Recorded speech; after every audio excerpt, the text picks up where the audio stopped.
പുതിയൊരു വീഡിയോയിലേക്ക് എല്ലാവർക്കും സ്വാഗതം. നിലവിലെ കേരള ബ്ലാസ്റ്റേഴ്സ് എഫ്സിയുടെ ആരാധകരിൽ നിന്നും ഒരുപോലെ ഉയർന്നു വരുന്ന ഒരു ചോദ്യമാണ് ലൂണക്ക് പകരമായി കൊണ്ട് ആരാണ് ബ്ലാസ്റ്റേഴ്സിലേക്ക് വരാൻ പോകുന്നത് എന്നുള്ള ചോദ്യം. നിലവിലിപ്പോൾ ലൂണയുടെ പകരക്കാരനെ കുറിച്ചുള്ള ഏറ്റവും പുതിയൊരു അപ്ഡേറ്റ് ഇപ്പോൾ കേരള ബ്ലാസ്റ്റേഴ്സ് എഫ്സിയുടെ ട്രാൻസ്ഫർ മാർക്കറ്റ് പുറത്തേക്ക് വിട്ടിട്ടുണ്ട്. കൂടാതെ ബ്ലാസ്റ്റേഴ്സിനെതിരെ ഇപ്പോൾ ആനടിച്ചുകൊണ്ട് പെരേര ഡേയസും രംഗത്തേക്ക് വന്നിട്ടുണ്ട്. അപ്പോൾ വിശദമായ വീഡിയോയിലോട്ട് കടക്കുന്നതിന് മുമ്പായി ഇതുപോലുള്ള കൂടുതൽ ബ്ലാസ്റ്റേഴ്സ് അപ്ഡേറ്റുകൾക്ക് വേണ്ടി ഇപ്പോൾ തന്നെ ഈ ചാനൽ സബ്സ്ക്രൈബ് ചെയ്ത് വെക്കാൻ ശ്രമിക്കുക.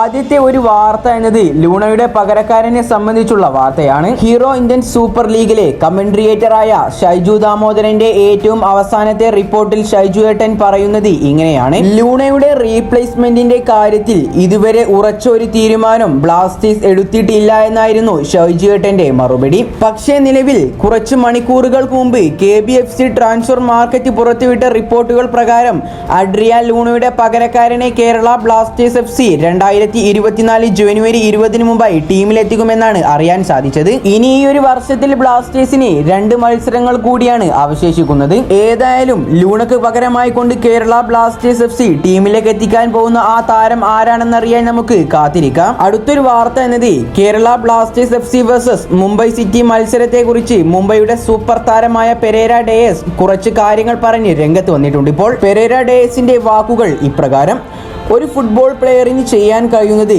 താൻ നിലവിൽ കളിച്ചുകൊണ്ടിരിക്കുന്ന ക്ലബിന് വേണ്ടി മികച്ച പ്രകടനം നടത്തുക എന്നത് മാത്രമാണ്. അതുകൊണ്ട് തന്നെ കൊച്ചിയിൽ ബ്ലാസ്റ്റേഴ്സിനെതിരെ കളിക്കാൻ ഞാൻ തയ്യാറാണ്.